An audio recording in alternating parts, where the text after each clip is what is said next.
What Tennessee is doing is a power grab of ousting 3 lawmakers, your colleagues, simply because you have the numbers to do it. That a week after a mass shooting plagued our community, the most direct action this legislative body takes is to expel us for speaking. We called for you all to ban assault weapons, and you respond with an assault on democracy. Mr. Clerk, take the vote. Aye, 72, 25 nays. Having received the concurrence of 2/3 of the members to which the House is entitled under Constitution of the State of Tennessee, House Resolution 65 is hereby adopted without objection and motion to reconsider is tabled. Pursuant to Article 2, Section 12 of the Constitution of the State of Tennessee, I hereby declare Representative Justin Jones of the 57th Representative District expelled from the House of Representatives of the 113th Assembly of the State of Tennessee. Welcome to Why Are We Like This? I'm David Quinones, and I'm joined by my co-host, once again, Tomas Kennedy. Tomas, what's up, man? Just hanging out. Florida. It's a calm, quiet, pleasant Everything's place. going great. Yeah. I don't even know why we do this podcast. I know, what do you mean, why are we like this? We're great. And my other co-host, of course, Gerald Doherty. Jer, how goes it? Pretty good. I'm all right. Can't complain. We are also welcoming back our returning, maybe she should at this point be like our we should just have like a fourth correspondent. Eskamani. Yeah, our roving correspondent, State Representative Anna Eskamani, who is enduring just maybe the most brutal legislative session in our collective memory. And she's here to tell us all about it. Representative Eskamani, thanks for joining us. Thank you so much for having me. Happy to be your correspondent from the state capitol, where terrible bills are being pushed through despite collective opposition from multiple organizations and Floridians. I want to start with kind of a meta question about that, because we're going to jump into the specifics of all this terrible legislation, the 6-week abortion ban and so on. But man, what a bad week to be doing this. What a bad week for all this to be happening. What a bad week to try to get the sort of feline attention of the national media to focus on the important stuff that's going on here in Florida. And I say that thinking of the ultimately kind of bullshit story of Donald Trump's, made for TV arrest, and also the not so bullshit and very important story happening in Nashville, in Tennessee, which has a lot of sort of parallels with what's going on here. So our meta question to kind of kick off is, first of all, we were talking before we got on about what's to stop Florida, the Republicans in the legislature, from doing something similar to what's happening in Tennessee. Is there a specific mechanism that prevents that? And then also, how frustrating is it to be doing all this work without the light of the national media, by and large? Yeah, and for the listener, we're referring specifically to the removal of state legislators in the Tennessee legislature. Yeah, this is such a great question, and just good context too. I mean, so first of all, the Florida legislature, every session, we have rules that are approved, and Democrats actually voted unanimously against the suggested rules that are dictating these 2 sessions before us. And part of that rule change was the ability to expel members. So it wasn't something we actually had in our rules before. Cheekily referred to it as the Andrew Nixon rule, because if y'all remember, Representative Andrew Nixon and former Representative Traverse McCurdy staged a sit-in against the gerrymandered maps last special session. And so I feel like the Florida Republicans added this because they did not have a tool like Tennessee does, and now they do. So there really is nothing to stop them. They have 2/3. Supermajority can control many decisions, including expulsion.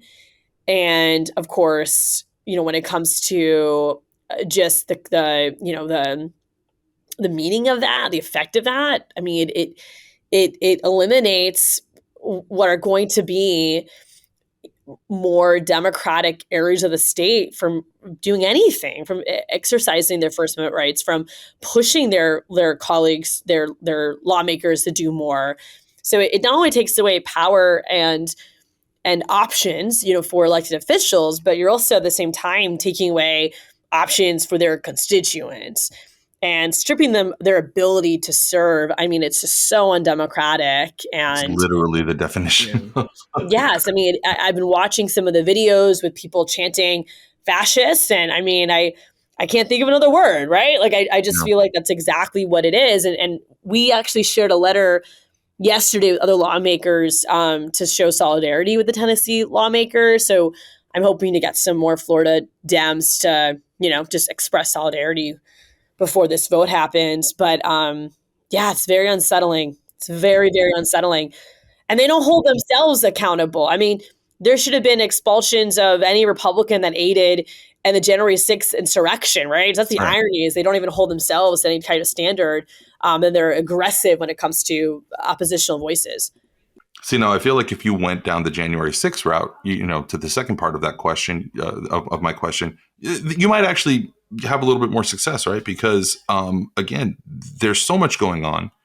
The national media, I was listening to The Daily, which is like a bad habit I have to break one of these days. I was listening to The Daily this morning. No joke, a 15-minute reverie from one of the reporters on the contour of the line for the media and the press outside of the Manhattan courthouse, the courthouse in Manhattan.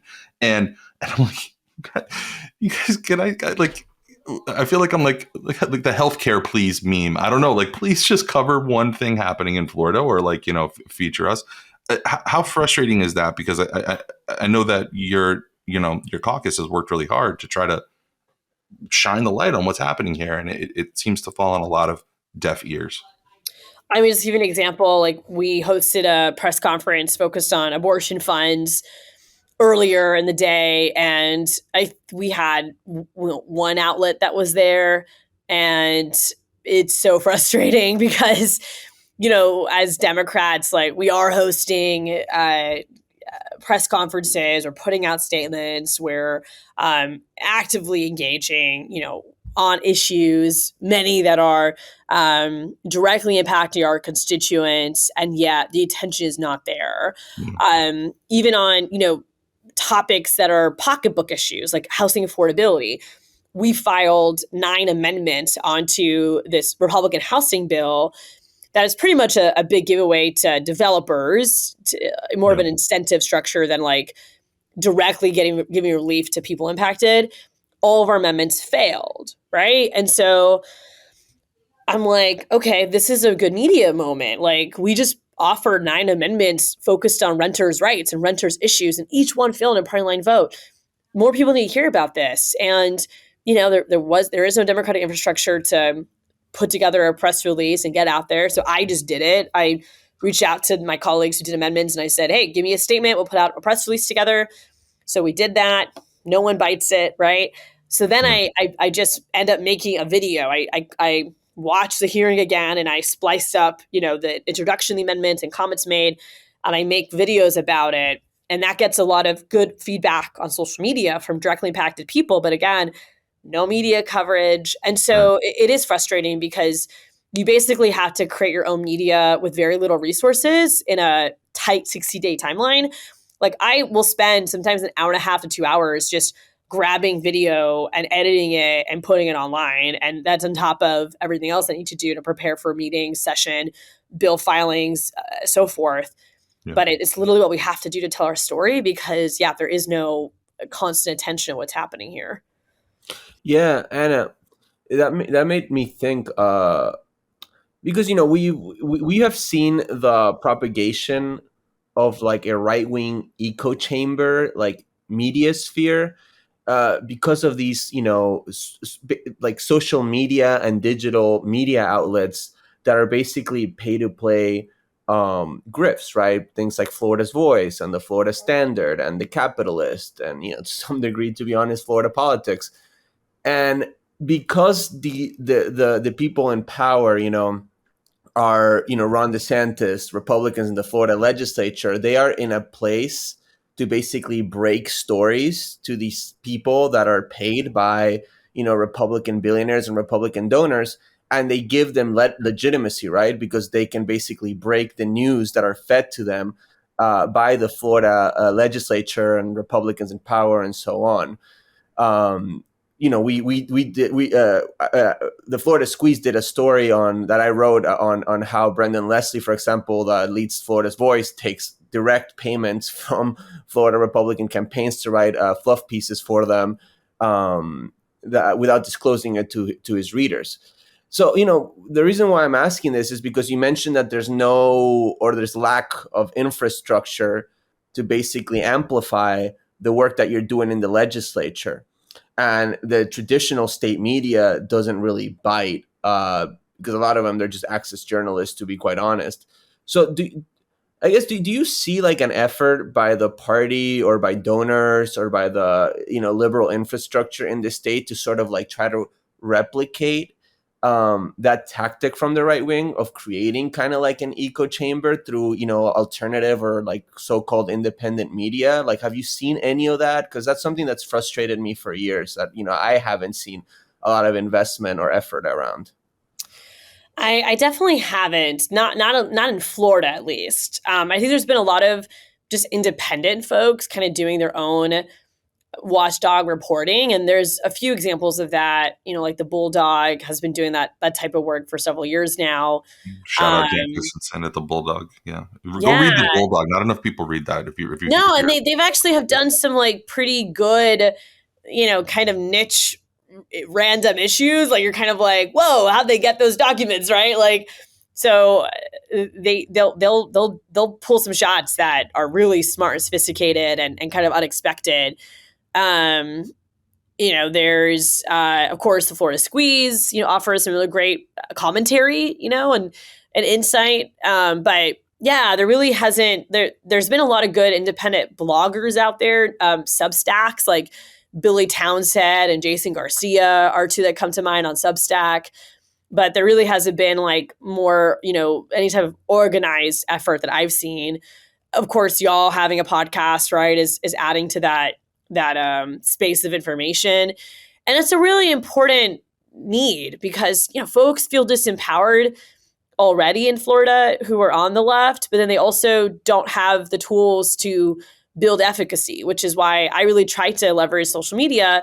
We'll do infographics on different bills, really just as a tool to inform people, get them a little mad, right? And then get them to share it with others so that they're spreading information within their personal network. So, I do think that there are many, many tools that are available to us to try to reach more people. But again, a lot of it is creating our own media. We just can't rely on other people to do that for us. Let's transition a little bit and talk about, T, I think you wanted to set us up for I think probably the biggest headline getter coming out of this session right now is the 6-week abortion ban, right? I agree. And yeah, so let's go back to the first question that we asked you, which was about the possible removal of the Democratic elected leaders in Florida. So, obviously, I'm sure anybody listening to this and all of us saw the headlines of the protests that happened in Tallahassee. A bunch of activists, along with the Florida Party Democratic chair and the Senate leader Lauren Book, were arrested protesting against the 6-week abortion ban that has recently passed in the Senate. And the day afterwards, Randy Fine, who is one of the most awful fascist trolls, Republican lawmakers in the legislature, who actually was chair of the HHS committee that bullied and limited and censored public comment on this bill before it went to the Senate. He tweeted basically insinuating that Florida Republicans could use the new rules that you mentioned, Anna, to remove Lauren Book from office because of her participation in this activist-led protest in front of Tallahassee City Hall. Now, I personally don't think they'll do it, but it is Florida, right? So they might. Who knows? But yeah, I guess, what I'm trying to ask here is, Anna, where do you see this going now, right? That this high-profile arrest happened, these threats have been insinuated. The House still needs to vote on this bill. Where do you see this fight sort of heading towards regarding the 6-week abortion ban? Well, I mean, to your comment about the expulsion of members, I think it's really inappropriate in every context, but it's also really stupid because they weren't in the building. And so, like if the new standard is that you want to expel people that get arrested and to that point are not even like convicted of anything, right? I'm sure there's many Republicans in the past that should have been expelled, and many now. I mean, Joe Harding resigned, but why was Randy Fine not say anything about Joe Harding stealing PPP money that should have went to small businesses? Maybe you should have expelled him, right? So I just think that entire angle and point is disingenuous. It's designed to attract attention, and it's just bombastic because Republicans can't offer real solutions. So, they turn to just like extreme commentary and perspectives. But when it comes to 6-week abortion ban, things are pretty bad right now. There's no way to sugarcoat that. This ban is being fast tracked alongside many other dangerous and bad policies. And I do suspect that it could pass, very quickly. And the other dynamic about this ban is that it doesn't go into effect upon signing. It goes into effect after it's signed, but only with a Supreme Court decision on the 15-week abortion ban. So it creates so much uncertainty for people because you just don't know what that date will be. And it will likely be before July 1st. But imagine, having an appointment made for your abortion, and then all of a sudden, this gets signed into law, and then a court case comes down, your appointment is no longer valid anymore. Like, it's just the type of uncertainty we're creating for patients it's so cruel, and it's just cruel for the sake of being cruel. But I do suspect its passage, and I don't see, the legal landscape as being positive because of Florida's much more conservative state Supreme Court. And so it does open up the door to other options of fighting back, including a ballot amendment. So those are conversations we're engaging with right now, and we'll know more in the coming weeks, I'm sure. For me, it seems like this is one of those kind of like watching in the World War I era, in the era of the First World War, watching the announcements on the pre-roll news before the before movies, where they would say that like, oh well, the fighting on the battlefront has moved a few hundred yards, right? Like it used to be here, now it's here, and it's this thing that we all sort of like internalize. And to your point, Anna, it's like we don't really know. Like if I'm a woman who needs to figure out this healthcare, I don't know where I stand, and it feels like we're already seeing knock-on effects with that, right, Jared? I think that you were going to talk a little bit. There was an op-ed written in the Tampa Bay Times by an OBGYN who's basically like, my patients are going to die if this passes. Like, that's the other thing is like abortion. They talk about it like it's an abstraction, like it's something that's in the ether. This is a medical service provided by doctors, and doctors are saying, I don't have any patients that this would help. This is only being passed because the Newsmax YouTube comment section was mad at you for making it 15 weeks because they thought that was too long. So now you're making it 6 weeks before they might even know that they're pregnant. Meanwhile, not just to your point, David, the patients who could be, like left in the lurch. Doctors are not going to know whether they can provide life-saving medical services or even just basic medical services to their patients if this passes. And I would be rightly concerned that you would have a medical brain drain on the state of doctors who are like, why would I risk going to jail for practicing medicine when I could just go somewhere else and not risk that? 100%. I really just appreciate this point, and I want to put an emphasis on it because, I worked at Planned Parenthood for 6 years before I ran for office. And so the issue is not only personal for me as someone who might need an abortion one day, as someone who has loved ones who've had an abortion, but like I see that the implementation of these policies in real life.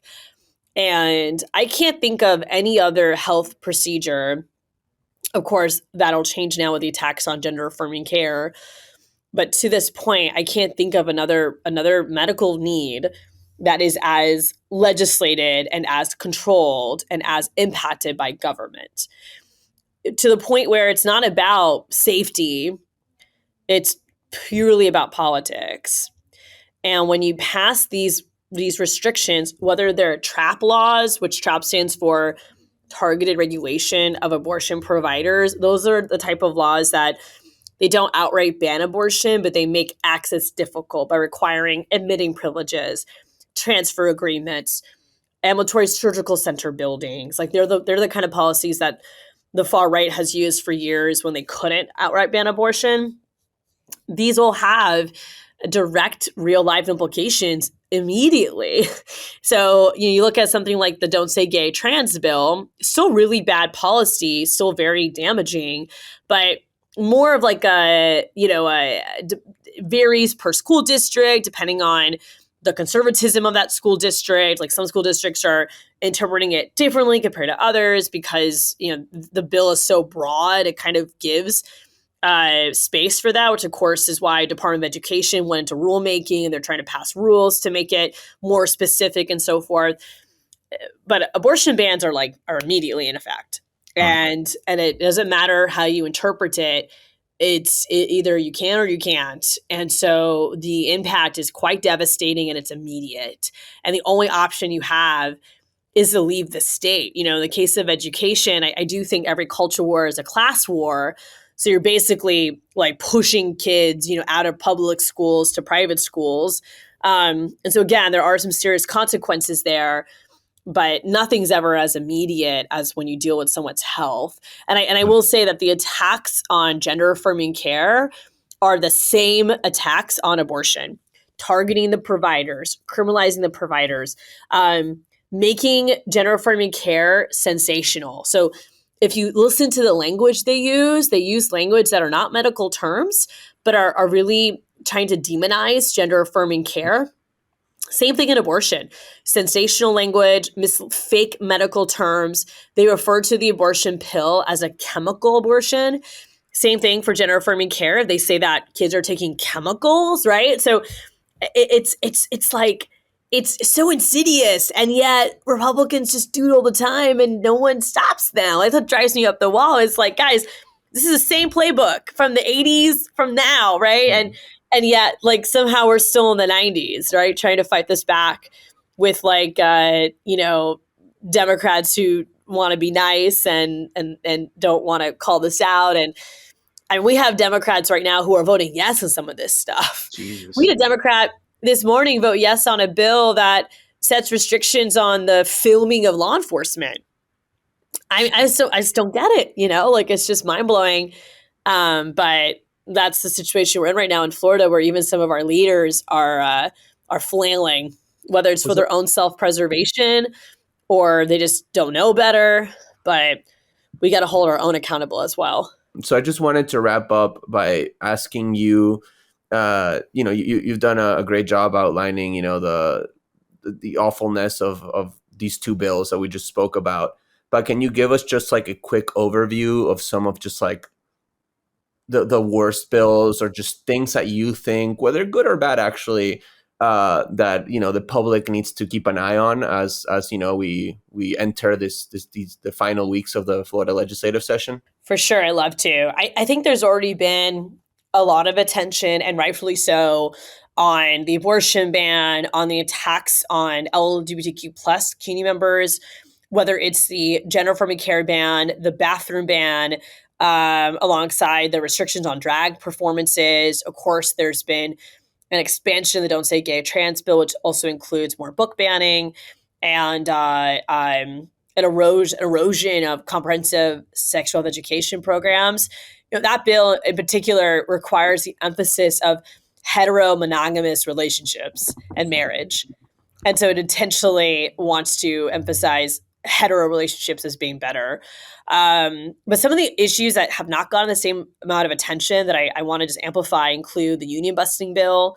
So there's a big bill to bust unions, increasing the requirement for membership threshold, eliminating automatic dues deductions. This is specifically targeting public sector unions, and then carves out fire and police. So these are unions that are predominantly people of color, predominantly women, and they are the folks who pick up our trash, the folks who work in our municipalities, and of course, our teachers. So that will come to the State Affairs Committee, which I serve on, very, very soon. And there's also this really bad utility bill. So there's this bill that would allow, first of all, the legislature last year decided to define natural gas as renewable. So we're now making up what fuels are renewable in the state of Florida. So they're calling it now renewable natural gas, which is like a huge misnomer. But there's a bill that would allow utility companies to increase rates on customers by the collection of methane, which again is a not renewable. Like that is a environmentally damaging way to create energy. And yet this bill would not only allow them to do that, but it would allow them to increase rates on consumers to do that. Which again, if we're gonna keep increasing rates, we need to move off energy that is bad for the environment and move towards more sustainable forms of energy production. I would rather we not increase rates at all, but if you're going to increase rates, let it be for us getting off fossil fuels and producing energy that comes from environmentally friendly ways. And so this is a bill that will increase rates for a measure that really should not be subsidized. And yet every Democrat has voted for it so far, despite the fact that seniors from AARP testified against the bill because their utility rates have gone up again. We saw environmentalists testify against it. It still passes. And the last bill I'll emphasize has to do with renters issues. So this is House Bill 1417. This bill would preempt any local rental rights ordinance or protection. So some municipalities have passed, for example, anti-discrimination policies. So you can't discriminate someone based on their source of payment. So if they're paying for rent on SSI or veterans benefits, this would prohibit you from discriminating against them. You would have to accept any form of payment, not have that be a determiner of lease. In Orange County, we opened up an Office of Tenant Services that could potentially be closed due to this policy. So, I think it's important for us to emphasize some of these more like economic issues and that might be a little more wonky for everyday folks, but they directly impact your life.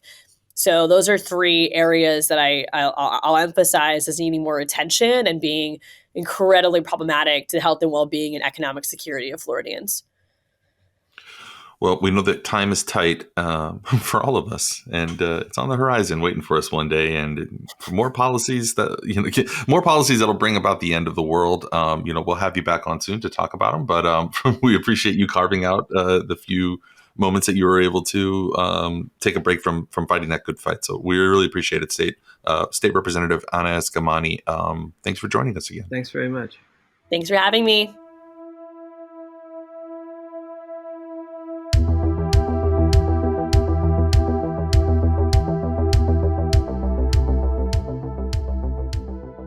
All right, so we're back. Thank you very much, State Representative Eskamani, for spending some time with us. And I'm back with Tomas and Gerald. We're joined by another returning guest, Jordan Zakarin. You know Jordan from More Perfect Union, from his Substack, The Progress Report, and from this very podcast where he has been a guest before.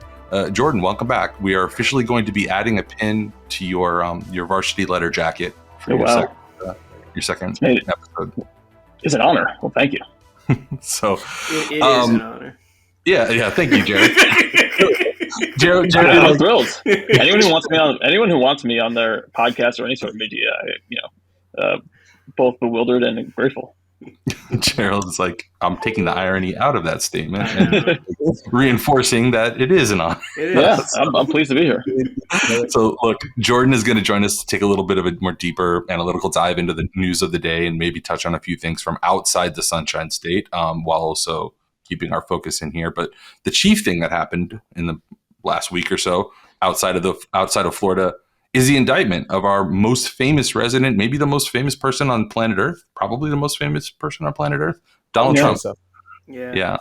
On the last segment with State Rep Eskamani, I mentioned how the Daily podcast spent 10 minutes of their podcast today describing the various ins and outs of standing in line to get your credential or whatever. They spent 10 minutes of the podcast just talking about that. And now we're about to do the same. No, you missed that you missed the pre-interview, Tomas. We explicitly said, me and Jordan, that we find that to be bullshit. Yeah. So like, I don't know, Jordan, how have you found it covering this sort of made-for-TV political spectacle, this like palace intrigue? Like, what was it like? I guess I have to like kind of start with like a caveat. Like, there's a lot of great reporters, places like New York Times that do really great work, like high risk, like that deliver news scoops that change the world to some degree. And so like I hate the brush of it, everyone, I guess, paint everyone with the same brush, but also I think that's fucking stupid. The idea that you have to be in the place where Trump's getting arraigned and like talking about it to some degree. Like, I think even beyond the arraignment, there were so many people covering the tarmac, right? Like as if like he was going to come down, like maybe in like a back copter, or like he was going to suddenly just appear out of thin air. Jordan, I have to interject here. I don't know if you saw this tweet, but like CNN actually hired a helicopter and a speedboat that had like high definition cameras mounted on both of these expensive vehicles to rent, and were just like positioned. I think it's the East River that's in LaGuardia. Mm-hmm. That were just positioned in the East River to catch the plane descending. You know what I mean? David, we should like cut in like the video if we do a promo on this or something, because it's so funny, because they get just like 10 seconds of just like the plane. And how much money did they spend on the fucking speedboat and the helicopter? Just hilarious. They should have just come to my apartment. You can see it on my window or the roof. So like, they would have saved a lot of money. But I think about how many journalists got laid off at CNN in the last like however many months, and how many salaries that would have covered.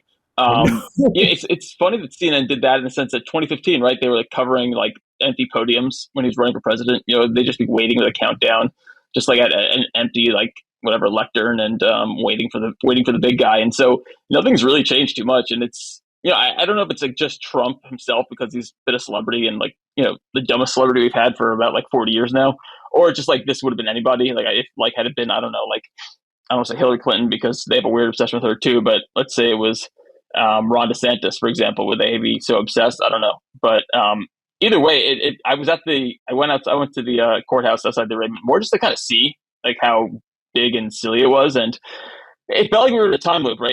Felt like it was 2016 or 2017 all over again. And being in New York, there were protesters and had some pretty funny flags and some insane Trump people. And Fox News was going around trying to get people to chip up on like racist questions, and refused to interview me when I kept trying to offer them new statistics on crime in New York versus Florida. But I was saying before, there's so many. I've been to a lot of I used to cover entertainment, so I've been to a lot of the Hollywood premieres and award shows and whatnot, and covering them. I've never been invited, mind you, but I was there as a member of the media, and there's just so many trucks and people like standing on.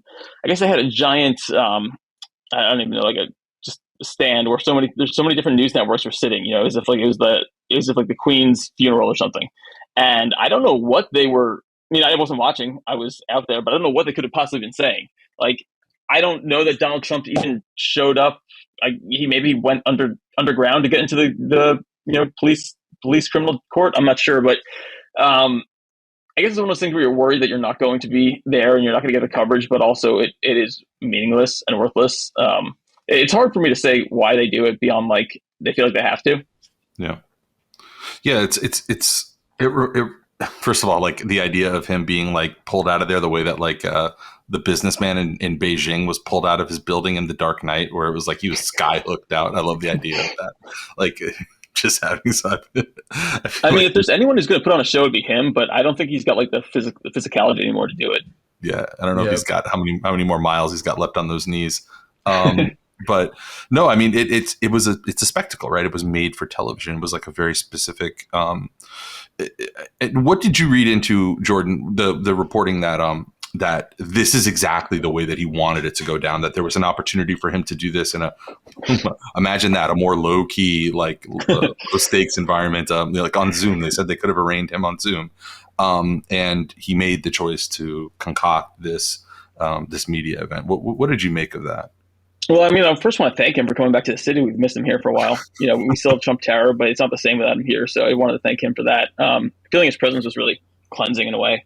But I don't know. It's hard. There's always this like palace intrigue around him, and like this is what he's thinking. That's what he's thinking. And I mean, I have a 6-month-old baby, and I feel like that's kind of like the same degree. Like he's like super happy, and then he starts screaming. And Trump maybe has a little bit more deliberate thought, but to try and like understand what Donald Trump is thinking, and to think that he's like has some long-term plan at this point, how he's been like in the public eye in this political way for like 10 years, for you to think that this guy was like masterminding something. He loves attention, so maybe he's just like, I'll go where attention is, and that's it's like a moth to a candle or something. But I don't know, it's sort of silly and useless. Like, who cares what he wanted? He's also built himself up. I mean, his supporters have built himself up to be a savior. So this was also kind of like a Christ turning himself over to Pontius Pilate moment for them, I think. I agree with Gerald. I do want to touch on something you said, Jordan, because like when he got out of the car and walked, and he was like in the actual like New York like street, right, in like the wind tunnel, and like you could see the city.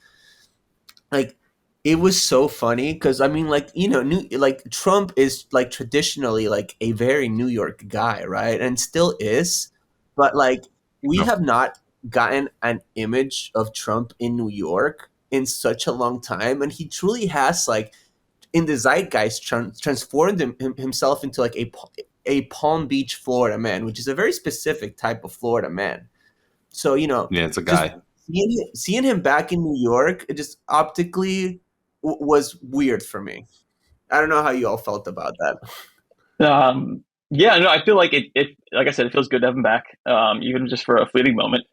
It's kind of a reminder that when you see him like that, though, like Mar-a-Lago is his presidential thing, right? Like he made it like his presidential headquarters. But in New York, he has been. That's the thing. Like he's been here since the 80s. I mean, long before that because he was born here. But like he's been sort of like a dilettante guy, like constant figure in the New York Post, sending in his own, like pretending to be someone giving a tip about how great Trump is to the New York Post so they can put it on page 6. Like he kind of like was defining figure of like the 80s and early 90s here in New York. And so it is a reminder that not just like was he like a ratty president. He was just this like doofus who, kept creating drama throughout New York in the 80s and 90s. And it kind of takes you back to where, this guy's not just like a bad president, where that's everyone thinks of him as now, but he's got a long history, and all of it hilariously. The fact that he like finally got turned into New York after so many crimes throughout the years in New York, there's a nice little capstone there. Growing up in the 80s and 90s in New York, he was an ever-present fixture, which is, I'm not like breaking news by telling anybody that, but like, growing up in Long Island, growing up in Queens, he was an outer borough guy. So like he, it always felt though, like when you start getting to an age of some media awareness, I don't know, maybe like 11 or 12 or something, where you like understand that things on the screen aren't exactly the things on the screen. Whenever that happens, it felt like he was a joke. I don't mean like an insulting way of joke. I mean like he was like a caricature of what people thought we were, of what people thought New Yorkers were. Yeah. He was like, It was like, this is like when I saw him on Home Alone when I was like, I don't know, like whenever that came out, when I was like 13 or 14 or something. I was like, they're making fun of us. They're making fun of New York because here's this slob, this schmo that they're putting out. There's like, these are the kind of guys you're going to run into in New York, And I don't know if everybody else absorbed it the same way, but it definitely around like 2015 when everything began, it still felt like people were just making fun of New Yorkers for like what assholes we are.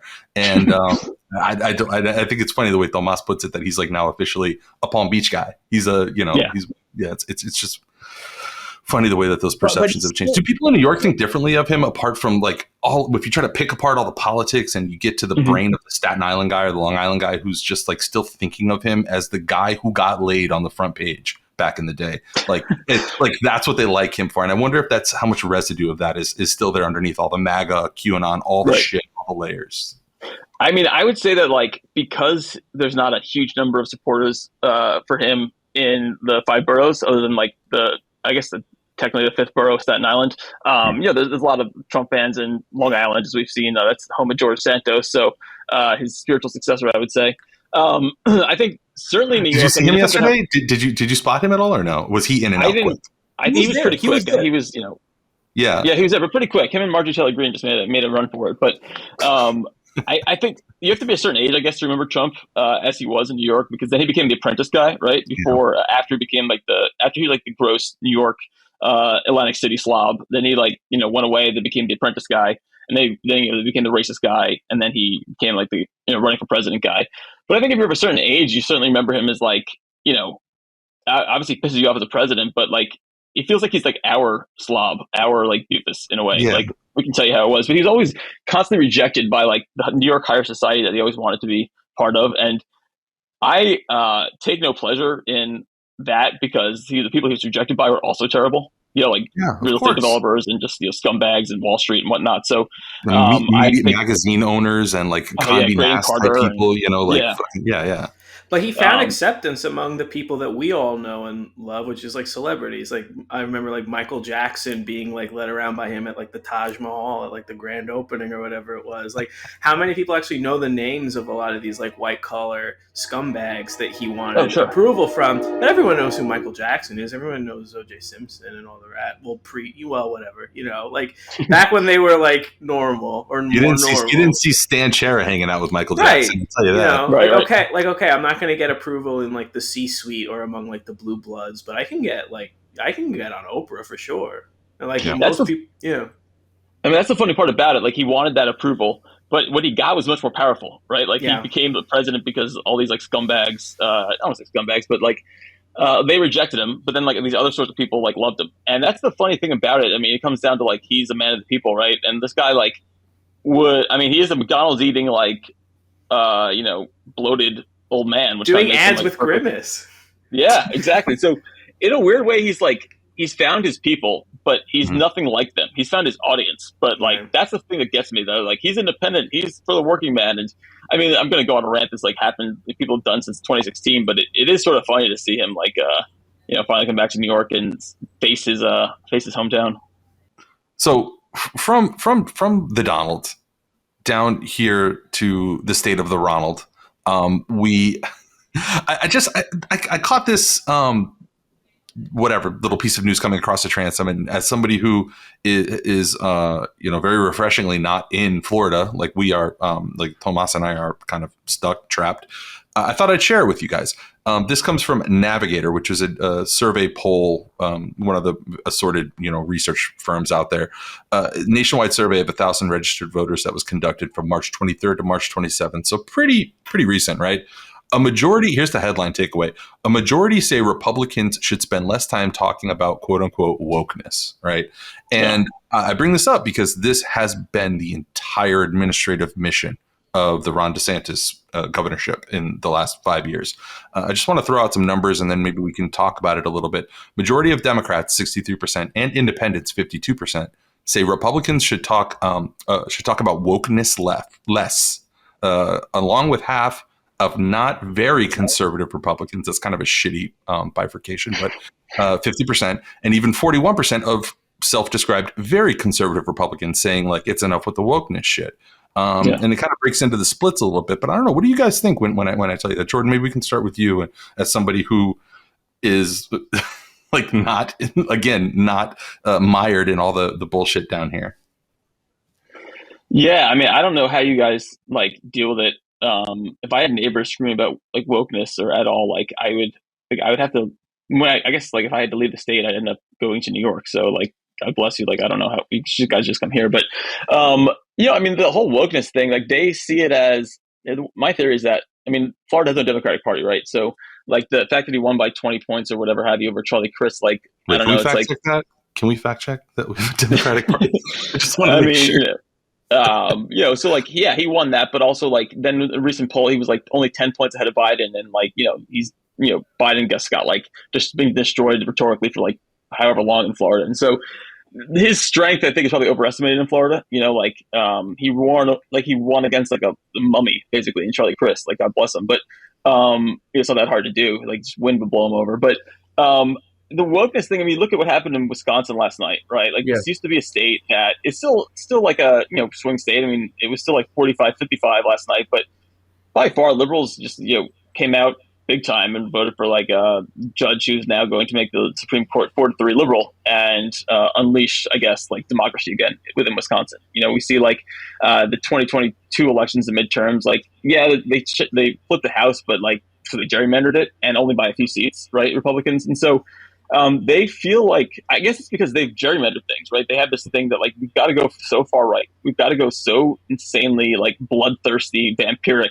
far right, because we have created districts for ourselves that like only will accept like people that, will only accept lawmakers that will feed their enemies to the lions and invite them to the forum. And so that's like, I mean, like DeSantis, like he created the maps himself, right? He has a supermajority because he created the map. And so now he's got to like feed the beast. And he's got to feed the beast, obviously, because he's running for president. But, I can't speak to places like, I'm sure there's some parts of, Bible Belt that likes the wokeness thing. But we see like even in Kansas, like when it came to like the abortion aspect, they weren't like, they said, no, please keep abortion. I mean, look at Florida. There's a poll, I'm trying to find it, somewhat recently, where no one liked the stuff about schools. No one liked the stuff about, beating up on trans kids. Nobody liked all that stuff. And it's, they don't like it, but for whatever reason, they continue to vote for it. But I don't know that on a national level, it's going to translate. I mean, it's sort of scary. There's very little like, it doesn't make you feel better because like a lot of people are just getting decimated right now because look at Tennessee, like they just control the state and they can do whatever they want. But as a national strategy, it seems pretty dumb. Yeah, I mean, I kind of want to expand on that a little bit because I was gonna go to the same place that you went, Jordan, right? That like, look, yesterday proved that the midterms were not a fluke, right? I mean, people are rejecting the Republican culture war wholeheartedly. You know what I mean? Whether it was in Chicago, where, a young black union organizer that ran on a, like diet defund the police campaign won in Chicago, and then in Wisconsin, complete rebuke of Republican Party politics. People just don't give a fuck about this culture war bullshit. And it's happening despite a horrible housing crisis that's not just relegated to Florida, inflation that is making things really expensive across the country, declining standards of living, and I don't think it's like I don't want to blame that on Joe Biden, right? Like that's just part of like the neoliberal project and the capitalist project of this country. Like we are just seeing declining standards of living despite whichever party's in office. And even with that economic reality, the Democratic Party is still winning because the Republican Party is not putting forth a message on anything except bullying, gay and trans kids and immigrants and just bullshit. Marginalized people. Bullshit. Yeah. But there's another factor here that it's not an original thought, but I've been seeing this in Twitter and in some like, think pieces or whatever. Florida is becoming a Republican vote sinkhole, right? Like you are seeing a lot of these like boomers and conservatives and right-wingers moving from Wisconsin, moving from New York, moving from New Hampshire, villages, moving from Illinois. They're coming into the state. And it's true. You know what? Like, who might be the happiest person about Ron DeSantis right now? Chuck Schumer. You know what I mean? Because he is pulling votes away from all these states and they're all consolidating in this shithole fucking state of Florida. Well, the good news is that with so little vaccination going on there, like maybe like it's going to be a few years, and then they'll kind of refresh itself and wash out the dross that comes in. But you're right, like same thing's happening in Tennessee, where like like Peanut Man, Ben Shapiro, and a few other people moved to there because they wanted to make Nashville like the Republican, I don't even know, like capital of whatever. And like now they're gonna kick out those Democrats from the state house, which is like absurd and obscene, and it's all anti-democratic. But like, I guess let them all go to a few states. It's hard to say because there's lots of good people in those states. You don't want to be like, sorry, suckers. But you don't want to force that true. trouble on poor innocent folks who just want. Yeah.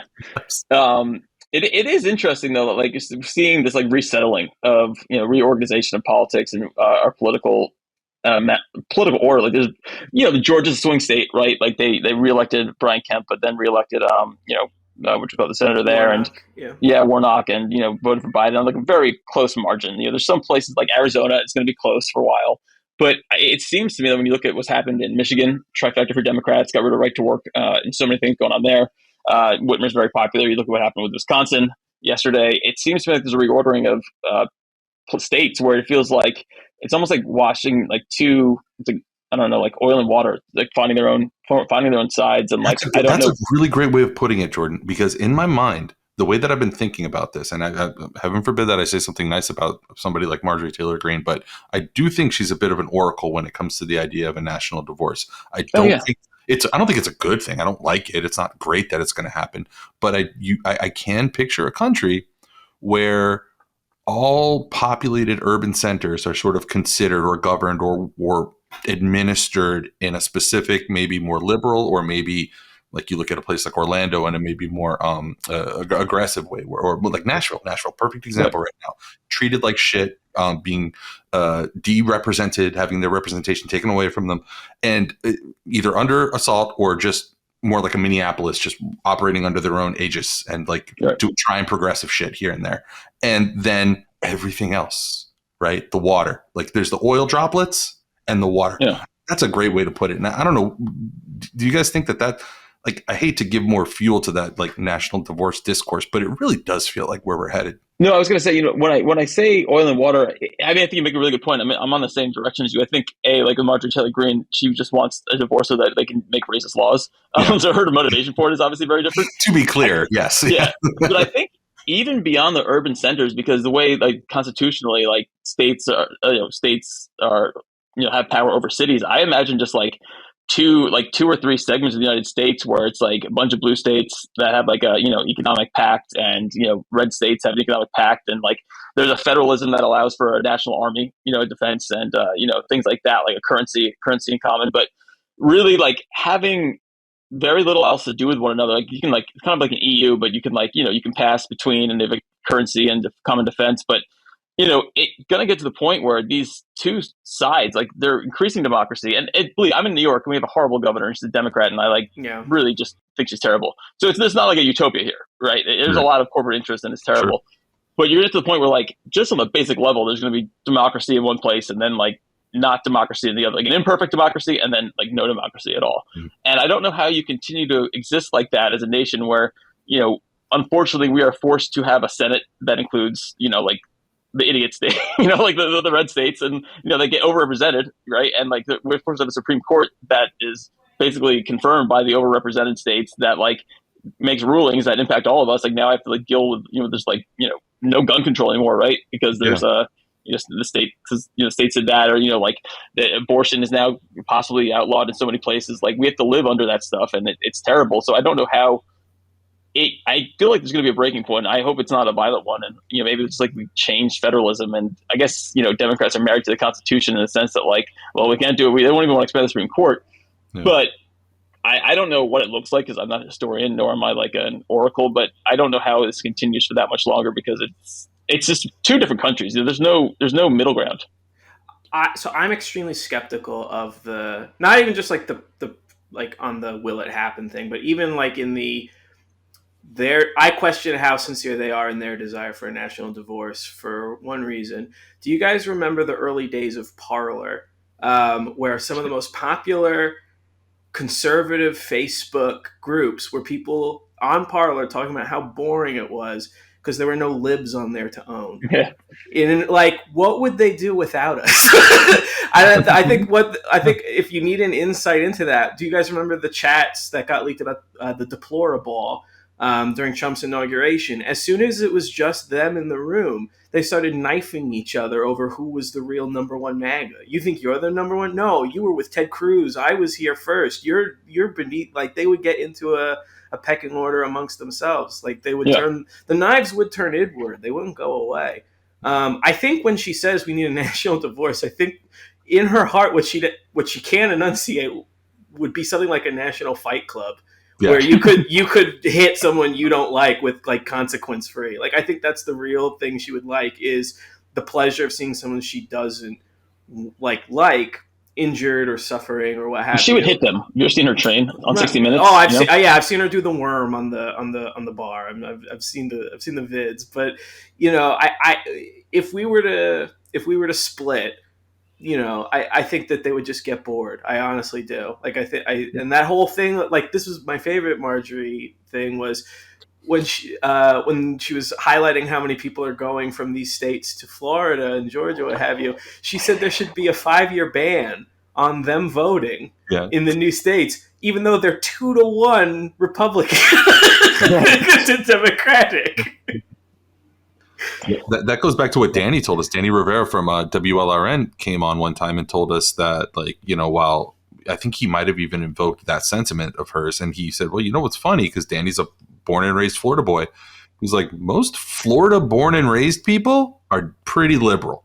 He was like, and it was like, it's the people who come here that have changed the demographic. And I thought that was really interesting. And didn't Beto O'Rourke win native-born Texans in 2018 against Ted Cruz? Oh, I don't know that. I never read that. So. Is that, you guys know if that's true? live fact check. I don't have the numbers in front of me, but sure. Sure. You know what? It's true. It's one of those things that, like, it's like fizzling around. I feel like I remember it. Anyway, sorry. Why not? Jordan, yesterday you posted something that I wanted to, like, kind of use to talk a little bit more about things that are happening here. It was a retweet from somebody who we all know on online, Alejandra Caraballo, at Esquire.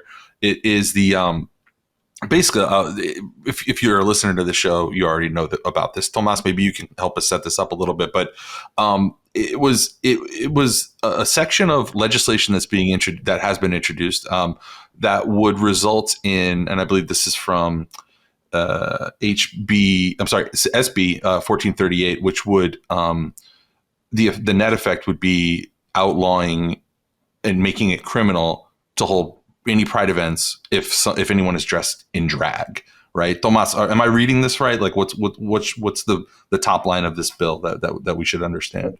That's it. You got it.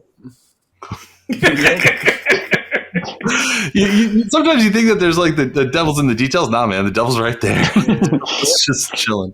And your comment was that we should just not. These people are absolute clowns. They're not. In Logan Roy voice, they are not serious people. But they fucking, to us, they are, because they're literally controlling our lives. I don't know, like, what where would you place this particular in the legislation that you're following, that we actually had just gotten done talking with Representative Eskamani about? Where would you place this kind of?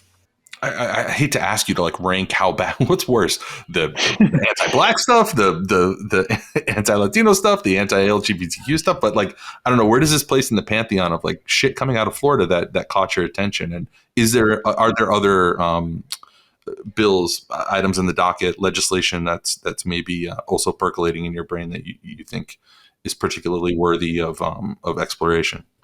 With this one, it's hard to tell, because sometimes I'll look at a Florida bill and be like, that's stupid, that's not going to happen. And then they're like, oh, no, it's passed, like, by like 100 to 5, and like 20 Democrats join in on it for some reason. Yeah.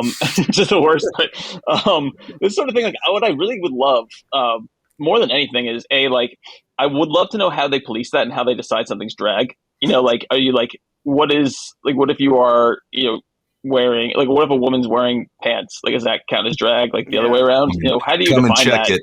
Yeah, like, so, like, I would love to know that. And so, to me, that in mind, it feels like a bill, and that happens with a lot of the census bills. Like, eventually they just get, like, paused by the courts, but you wind up getting, you go on to go with publicity. After all, like, the Stop Woke Act, right? Like, it's probably going to, like, get knocked down in a lot of ways. It's not these colleges and businesses, like, can't happen. And, but they get the headlines, and then no one pays attention to the fact that they're, like, blocked by a judge. So it was something like this, like, in my mind, that, like, they're just trying to get on, like, the insane train, right? Where they're trying to say, oh, well, I got to do something even crazier, right? Like, I got something even more nuts for you. But when I said in my tweet is that, like, and I'll get to the other bills in a second, like, any media outlet that takes them seriously is legitimate political actors, not absolute clowns, should be ashamed of themselves. And not that they aren't, like, in power. And so, like, what they're doing should be taken seriously, but not in the sense of, like, these are normal people that should be given respect, like, given recorded, like, Like when you go to the Capitol, and I've been a reporter, and you want to talk to someone about a bill, something about there's that objective both sides type deal, which is bullshit, because, like, sometimes one side is absolutely insane and, like, trying to burn the world down, but you like want to understand why they're going for something. So you ask them to like give a legitimate, you like, could you explain this for me? And I think we see it like even with 60 Minutes, like they had Marjorie Taylor Greene on, and I think there's some like weird thing in like reporters' brains. Like I can understand Republicans, I can understand it, but so long as you give these people any sort of respect and any sort of coverage that like suggests that they are serious politicians and serious like people worthy of a place in government, it just drags the Overton window to the right. You know, like they can like just ban lizards. They can just say we're banning lizards. And I don't know why I came up with that, but like, okay, that's the extreme right position. Now liberals are gonna have to like defend the existence of lizards, right? Like, there's no, if you continue to like allow these people like and don't create any sort of like moral rubric for anything that they want to do. Like I know the media doesn't want to like be judging morality, but you know I feel like torturing children and like not allowing people to vote and you know like jumping in this, you know, like having a SWAT team arrest someone in their home because they voted. It seems like, you know, I think if you look back, if you look in the history book 20, 30 years later and read that and be like, what the fuck? Yeah, I think you're probably safe to say like this is not a good thing if you're a reporter. And unfortunately, they don't do that. Especially in Florida, you've got a lot of really great blogs I've seen that you know really seem to take Republicans seriously.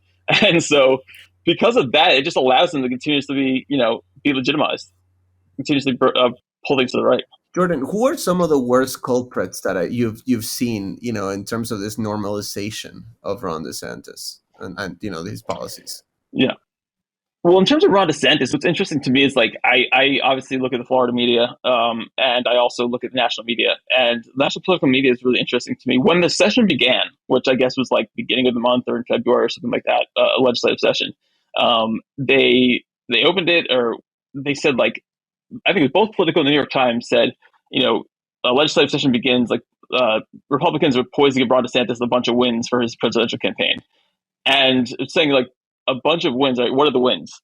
Okay, so like, you know, Don't Say Gay gets expanded to like basically to high school, right? Abortion gets banned at 6 weeks, which is basically an overall abortion ban. You know, like no one can pass rent control anymore. You know, like no one can, you know, more insurance bullshit where people are just getting like charged to the nose for property insurance that doesn't even give them anything. Like those are wins, I guess, but also with people getting really hurt. So when you view it as like a binary, like this is a win for him and it helps him in his presidential campaign, one, it's dumb because I don't think any Republican primary voter like is studying the legislation and the positions of candidates. But two, it just legitimizes them in a way that says like it obscures the fact that these things actually impact people. And so you're not portraying someone as a guy who is like cruel for the sake of it and for the fun of it. You're portraying a guy who was like a governor who does bills and then like runs for office. And so I think that's a big problem. Like he's so detestable when you see him on like in person, you see him on camera, like he does himself no favors. You know, like he is the second he started like making national appearances, his numbers went rock bottom because he's like the worst person at your job, right? Like there's Donald Trump is like a clown, but Ron DeSantis is the worst person in your office, and you just want to like destroy him, but you can't. He's got the boss's ear or something like that. And so he's doing himself no favors. But if he had any sort of personality that wasn't just like defect after defect after defect, he would be being constantly giving gifts, you know, constantly giving like in-kind gifts because they'd be like, well, this guy's got a great presidential campaign running. He's really ready to go. And like, because we decided that he's the presidential contender. Yeah. I mean, like imagine running a guy like this in like 2000 or 2002. You just couldn't. He'd be so off the deep end. Nobody would even take him seriously. I mean, like the most frustrating thing about Ron DeSantis for me, and I know, you know, this is not something that the regular media could do. So it's just kind of a little bit, you know, whatever, me derailing a little bit. But like, and I'm gonna just be flippant about it. He's such a fucking pussy. Like he's such a little bitch. And like, I'm like, why won't like, he's so easy to dunk on. And that is what Donald Trump is showing the world right now, which, you know, I also hate Donald Trump. No, like I'm not trying to put that guy on a pedestal, but like he's kind of showing Florida Democrats how it's done on the fucking media. He's the most effective communicator for Florida Democrats right now. Yeah, Donald Trump is in terms of speaking out against DeSantis. Yeah, he's a fucking loser. And like, I'm like, why haven't you guys been dunking on this 5'8" cuck, nasally voiced, whiny little bitch for the last 4 years? You know what I mean? It's ridiculous. They have built him up as this like titanic figure in American politics. And Trump demolished that in like 5 weeks? Ridiculous. Yeah, there's a way to show that he's both a fascist and like a little baby, right? That he wears a diaper, but also like yells at people. That's the sort of thing where like I don't want to say Napoleon because Napoleon like conquered stuff, but he got this complex where he's like a little nasally man who like tortured. Well, I mean, give him credit. I guess he was able to be tough at Guantanamo because he had the strength and military behind him and tortured a bunch of different people. I think he authorized like protein shake shot through people's noses or something like that. So he was, he is, like you said, he's just kind of a bitch and kind of like sort of a guy who will like punch you in the face and hide behind someone bigger, right? He's always got those cops behind him, all these ridiculous sheriffs that he like went to like a casting call for America's Most, like for like cops, from the 90s and like found all the guys who like didn't make the show and just put them behind him. And so he's really easy to dunk on, but also like he's such a pernicious little fuck. And I don't know why the coverage doesn't reflect that. Like, even if you're like, we want to cover him as a presidential contender, like, cover what he's done. And there seems to be like, because he gets votes, that legitimizes, that makes it okay. Right. And It washes everything away. Yeah. Right. Like Yeah. their definition of a moderate is someone who's emotionally moderate, not someone who has like any set of like, political instincts or consensus building or what have you. They're just someone who can not go off like the rails in the style that Trump enjoys doing for the fun of it, like you were saying. Right. Yeah, I mean, it's like they call him like disciplined, but he's like, I would call it like sociopathic. And like just because he doesn't like break out a fire hose and start spraying everybody, or throw hamburgers at them or whatever, what have you, doesn't mean he's like disciplined. It just means he's like an insane person. But he winds up getting the benefit of the doubt so much because they want another main character. And they want Trump gone. They want a guy. They want to set up this fight between the two of them. And it's like an elephant and a mouse, they're trying to make a big, pay-per-view match between. Yeah, there's a point where you like look at Andy Kaufman and you're like, well, he's not just committed to the bit; he's severely autistic. It's like that's who he is. I'm a big Andy guy. Yeah, I love Andy. Like, come on. But I'm glad that you brought up the sheriffs, Jordan, because there's one thing that we haven't talked about yet, and we didn't talk about this really with Anna either, and that is the passage. And again, T, keep me clear here, or keep me honest here. I don't know if it's fully passed or what we can expect next, but permitless carry.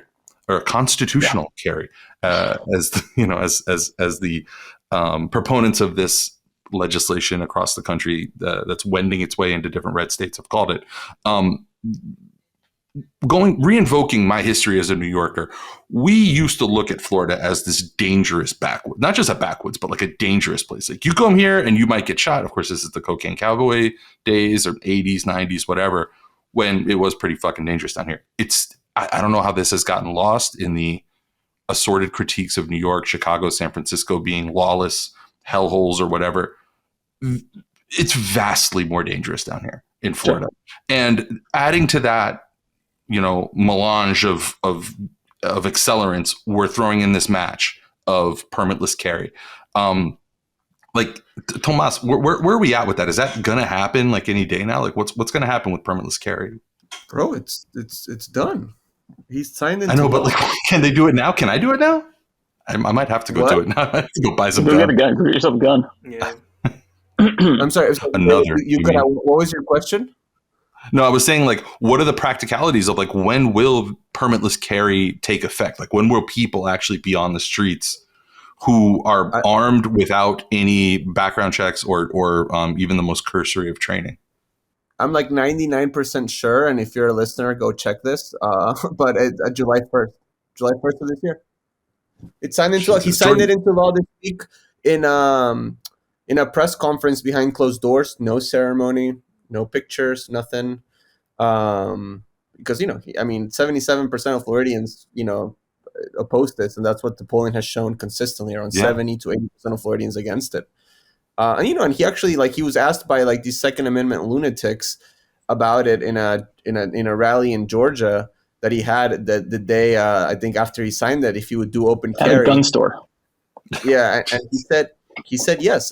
If I can get the votes, I'll do it. And for the listener, because there's been confusion about this, permitless carry means that you can grab your gun and walk outside with the gun in your pocket without any sort of permit, training, or licensing. Open carry means that you can display your gun, right? But they're two different things. You can have open carry while requiring the licensing to carry it on you. So in Florida, you don't need the licensing or training or anything, and he wants to also allow you to display it openly in public. And I'll just start, like, I also want to say, I'm a gun owner. Like, I have a Glock 19. You know what I mean? So I get it. You ain't gonna catch the moss slacking. No, I get it, but like, this is fucking insane. Like, you know what I mean? The fact that they're allowing people to conceal carry in this state with no sort of licensing is fucking lunacy. It's also like, I think most people just end up shooting themselves, right? Like, it's one of those things where if you don't have the training on it, shooting yourself. Like, I live in New York City, and it depends on where you go in the city. I mean, some places are more safe than others, but I was at that cuck fest yesterday at the waiting for Trump to sign in or to get arraigned. And this Fox News reporter who was like, I guess he was like Ben Shapiro with hair gel or something, he's wearing a big red tie. He's really smug and annoying. He's going around talking to people, asking them like trick questions about like, well, why is Alvin Bragg?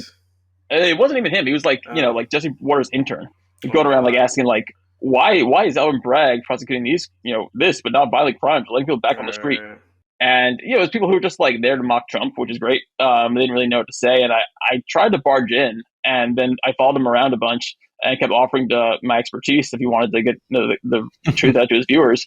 He didn't want it, but crime rates in Florida far exceed New York, right? Like, it is so, like, every single crime. I think there's like one that doesn't, and it's like, I don't know, like stealing. I don't even know, like stealing subway tiles or something, because there's no subways in Florida, where like every single crime is worse, happens more often in Florida. And so I think it goes back to the whole city thing. It's like Black Lives Matter. Like, there was no violence in different cities, and they just made it seem like those cities got burnt to a crisp. And now they just continue that narrative where, they're happy to come here for fundraising, right? They're happy to come to like the Nazis, Manhattan Young Republicans, but they'll still like talk about how disgusting it is. Whereas they go back to like their pig farms, I guess, where they have like their capitals. Yeah, I would love, by the way, to see, listeners, if you're out there and if you're like somebody on the right and you're listening to us, hey, awesome. Congratulations. Do me a favor. I would love to see all of these buildings that have been burnt to the ground and destroyed and demolished and like completely wrecked by the BLM protests of 2020. Can you share with me one of them where it hasn't been implicated that like there was a member of law enforcement or a right-wing agitator that was a part of the group that did it? Because I went back recently and looked over this, and Jordan, I know you did some reporting on this stuff back then. I think I remember seeing something coming out from you. I don't know if you ever focused on this area of it, but like the right-wing agitation that kind of made it all look like it was like a lot like, actual Black Lives Matter people tearing things down. I mean, I think of like the Umbrella Guy and all of these paid actors that were in Atlanta. That when you reverse image search their faces, you'd find that they were just like paid extras with like 7 or 8 different movie or TV credits and shit like that. It's like I go back to the idea of Chicago and San Francisco being villainized, and I go back to like, if you just do it, this whole issue of gun control, if you scrape even a centimeter deep on any of the GOP's arguments, they're bullshit. Where it's like, all you have to do is look like 50 miles to the east of Chicago and be like, oh, what's the problem in Chicago? Oh, it's fucking Indiana, where all of the guns in Chicago come from. And I don't know. It's really infuriating. What's interesting is, you remember like what was that like weird little guy who shot 2 people dead and then got away with it? Kyle something. Rittenhouse. Like, Kyle Rittenhouse. Yeah, exactly. He like drove to some cities to like defend. He was very concerned with the small business owners, Wisconsin or something. And that was me at 17. I was always worried about small business owners when I was 17. Forever doing and asking for rides from my mom to go protect them. Yeah, imagine like getting in a car with your mom with your AR-15 or whatever it is. Imagine being the mom. Yeah. Supporting his extracurricular activities, I guess, is important. Like, well, we got to support him. He's not doing that great in school, and if it isn't GOP, like weird modern day media creature, then I don't know what it's community college. I don't know what it's going to be for right. You got to have some hobby, and it's got to go somewhere with it. But like, he went there literally to make things worse, and he killed 2 guys. and they still feel like, oh, it was the liberals doing it. Like, he drove across state lines to kill 2 guys. Scot-free, and got off scot-free. Yeah. So with all that said, our guest today, along with Anna Eskamani earlier in the show, was we want to thank Jordan Zakarin. Jordan, where can people find out more about you and about More Perfect Union and Progress Report? Where they can find me is like Google me. I'm the only one with that name, Jordan Zakarin. But and we'll have links in the bio as per usual. At Twitter, Jordan Zakarin. More Perfect Union I work at is More Perfect US on Twitter. I can't remember. I think that's it.